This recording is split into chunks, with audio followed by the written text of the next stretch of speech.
zooming, panning, even wild rotating callouts. These are all made possible by animations. They grab your viewer's attention, and they're great for illustrating concepts. To really understand how animations work, we have to start with visual properties. An object's visual properties are made up of position, rotation, scale or size, and opacity, or how see-through something is. In Camtasia, all of these are adjusted with pixel-perfect accuracy in the Properties panel under the Visual Properties tab. For example, here's the scale slider, and here's where you can add rotation.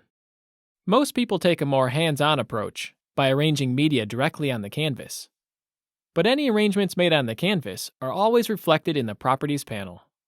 So feel free to work back and forth between the two to get things positioned just right. Now let's shift to the timeline. Here is the same image I was playing around with on the canvas. It has a set of properties that are constant, and therefore the text remains in the same spot from the beginning of its appearance on the timeline to the end. Here's how we can change that. Add an animation by clicking on the Animations tab and dragging an animation to the timeline. Animations appear as arrows directly on top of media. This animation is a change from one set of visual properties to another, a bridge from a beginning to an end. The length of the animation arrow determines how long the change will take, or the speed of the animation. When you first add an animation, it won't appear to have changed anything, and that's because technically it's transitioning between two sets of identical visual properties. To adjust what an animation does, first select the media. Then, put the playhead to the right side of the animation to change the visual properties of the end state. And likewise, put the playhead anywhere on the left side to change the animation's beginning state. Also, double-clicking on the arrow will automatically move the playhead to the end state of that particular animation. Now let's go fiddle with that image a bit.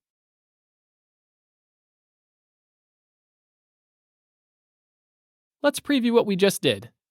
An animation from the beginning to end. This one is pretty basic. In fact, something simple often works out for the best.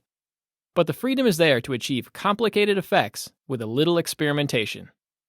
For example, the intro to all of these tutorial videos is built with animations in Camtasia.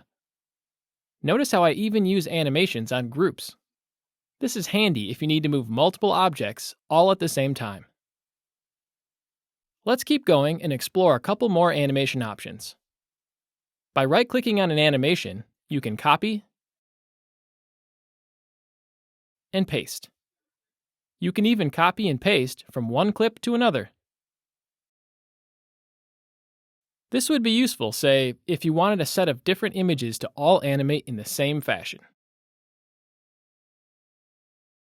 Right-click again. Here is the option for setting the animation's easing. You have 5 choices: Auto, which defaults to exponential easing, Exponential, Linear or no easing, Spring, and Bounce. Each one is good for different things, and the default setting is Auto. Exponential easing moves the object at a variable speed, moving slower out of the gate and speeding into the finish. Bounce and Spring both add extra motion to the end of the animation to add a more real-life look to moving objects. Animations with a linear easing move at a constant speed. But the important thing to keep in mind is that all easing methods take exactly the same amount of time to get from point A to B. In general, I prefer the look of an exponentially eased animation. It seems a little more natural, and it's what you're probably used to seeing. Well, that about wraps up our in-depth look at animations. With a little practice, you'll be focusing viewers' attention and sending things flying across the screen in no time. And as always, thanks for watching.